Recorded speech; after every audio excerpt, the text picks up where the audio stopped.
السلام علیکم four class. کل ہم نے سبق کمپیوٹر کے مشقی سوالات سوال نمبر 1 اور 2 حل کیے۔ ہم نے سبق میں پڑھا کمپیوٹر ایک اہم ایجاد ہے، اس نے ہماری زندگی میں بہت آسانیاں پیدا کر دی ہیں۔ کمپیوٹر کے باعث تھوڑے وقت میں زیادہ کام ہو جاتا ہے۔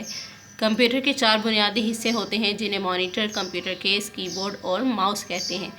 کمپیوٹر بے شمار کام کر سکتا ہے، مثلاً ملازمین کی تنخواہیں کمپیوٹر پر بنتی ہیں، بینکوں میں لین دین کا حساب کمپیوٹر سے کیا جاتا ہے، بجلی، ٹیلی فون، پانی اور سوئی گیس کے بل وغیرہ کمپیوٹر پر بنتے ہیں، کتابیں بھی کمپیوٹر کے ذریعے تیار ہوتی ہیں۔ کمپیوٹر تفریح کا ذریعہ بھی ہے۔ کمپیوٹر پر مختلف قسم کے کھیلوں سے لطف اندوز ہو سکتے ہیں، موسیقی بھی سن سکتے ہیں اور پسندیدہ فلم اور کارٹون بھی دیکھ سکتے ہیں۔ کمپیوٹر کی مدد سے پڑھائی میں بھی مدد لے سکتے ہیں۔ کمپیوٹر کے ذریعے دور دراز کے علاقوں میں رہنے والے عزیز رشتہ داروں کو پیغام بھیجنے کے ساتھ ساتھ تصاویر بھی بھیج سکتے ہیں۔ آئیے سبق کو مد نظر رکھتے ہوئے بقیہ مشقی سوالات حل کرتے ہیں۔ سوال نمبر 3، خالی جگہ پر کریں۔ نمبر 1، کمپیوٹر ایک ڈیش ہے، اہم ایجاد۔ نمبر 2، کمپیوٹر کے ڈیش بنیادی حصے ہوتے ہیں، 4۔ نمبر 3، کی بورڈ ڈیش کی مانند ہوتا ہے، ٹائپ رائٹر۔ نمبر 4، ملازمین کی تنخواہیں ڈیش پر بنتی ہیں، کمپیوٹر۔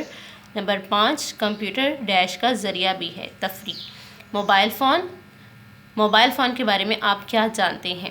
موبائل فون جدید دور کی حیرت انگیز ایجاد ہے۔ اس نے نہ صرف پیغام رسانی میں آسانی پیدا کی ہے بلکہ اس کے بے شمار کاروباری، سیاسی، معاشرتی اور دفاعی فوائد بھی ہیں۔ سوال نمبر 4، مندرجہ ذیل الفاظ کے واحد لکھیں۔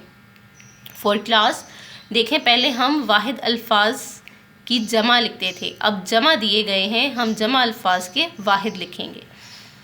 بینکوں، بینک، اخبارات، اخبار، کتابیں، کتاب، تصاویر، تصویر، ہدایات، ہدایت، رسائل، رسالہ۔ نمبر 5، اعراب لگائیں۔ کمپیوٹر، بنیادی، لین دین، پسندیدہ، طالب علم۔ سوال نمبر 6، اس سبق میں سے 5 فعل چن کر لکھیں۔ نمبر 1، پیدا کرنا۔ نمبر 2، بنتے ہیں۔ نمبر 3، تیار کرنا۔ نمبر 4، بھیجنا۔ نمبر 5، مدد لینا۔